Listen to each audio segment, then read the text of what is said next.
Daniel Sobrino, benvidos a Telerexío. Neste tempo de confinamento non só houbo casos de COVID-19, tamén houbo outros desastres naturais que non se viran noutro momento. O volcán Etna, un volcán activo e o máis grande de toda Europa, entrou unha erupción o pasado domingo 19 de abril. O volcán está situado en Sicilia, Italia. Ten alrededor de 3.300 metros de altura. Rexistráronse grandes columnas de fume de ata 5 km de altura e fluxo de lava. Tivo en alerta a toda a isla de Sicilia, pero ao pouco tempo a actividade diminuíu. Non descartan outras posibles erupcións.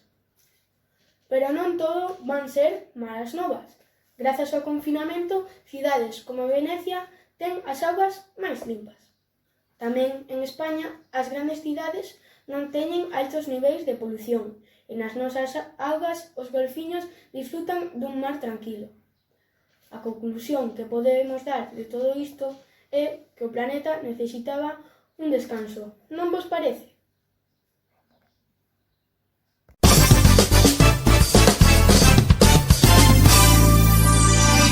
A pesar deste confinamento na casa, son moitos os artistas que están inseñándosellas para estar en contacto cos seus seguidores.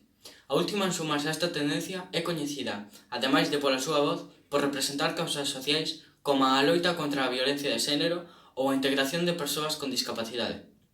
Esta vez, a través do tema Aves enjauladas, que é tendencia na plataforma YouTube, Rosalén, a albaceceña de 33 anos, quiso compoñer, segundo describe ela mesma, unha canción sobre o que estamos a vivir. Cando saia desta, irei correndo a buscarte. Te direi cos ollos o moito que te boto de menos. Guardarei nun tarriño todos os abrazos, os besos, para cando se amarre no alma a pena e o medo.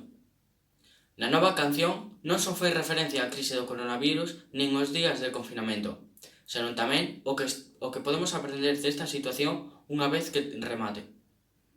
Cando se queimen as aulas e volva a levantarse o telón, recorda sempre a lección, e este será un mundo mellor.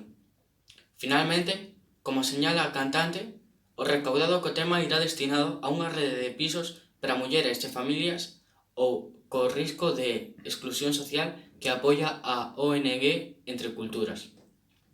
Se isto é difícil para a maioría, aínda o é máis para as persoas que de por sí non teñen unha vida fácil, añadiu. Aquí despido e remato. David Ramos para Telerexío.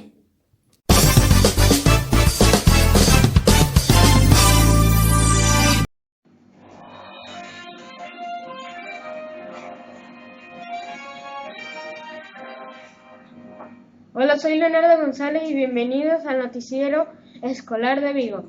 Acompáñenos en algunas de las noticias que destacaron estos últimos días.